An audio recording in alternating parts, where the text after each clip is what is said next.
কিভাবে আগুন লাগছে জানি না।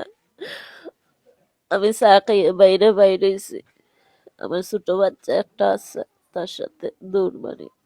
পরে দেখি আজকাল গন্ধ বাড়িয়েছে কিতা জানি, এখন ঘরের ভিতরে গিয়া দেখি মানে ঘরের রাস্তা চৌকাঠের সাইডের দিকে আগুন জ্বলে।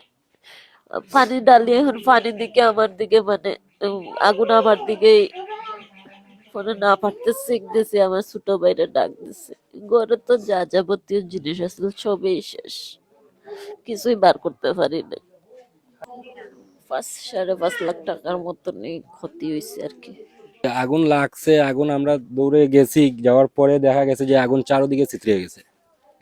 চারোদিকে যাওয়ার পরে যতটুকু পারছি আমরা সেভ করার চেষ্টা করছি, কিন্তু পারি নাই। 5 মিনিটের ভিতরে সবকিছু, না কোনো জিনিসপত্র ভাগ করার সুযোগ পাইনি, বাচ্চাগুলা কাপড় চোপড়ও ভাগ করার সুযোগ পাইনি, একটা জিনিস সরানোর সুযোগ কোনো পাইনি। আগুন তারপরে অটোমেটিকই মানে সবকিছু সারখার কইরা নিচ্ছে আর কি। তার আগে না, ইনশাল্লাহ কারো কোনো ক্ষতি হয়নি। এখানে এসে দেখলাম আমরা, তো আমরা এই ঘটনার পরবর্তীতে তো আসছি, আগুনে পুড়ে সব দেখলাম এসে, মানে একদম সবগুলো পুড়ে শেষ হয়ে গেছে। হ্যাঁ, শেষ হওয়ার পরে আমরা সংবাদ পাই আসছি আর কি। আসার পরে তো আমরা আর ঘটনা পুরোটা দেখি নাই।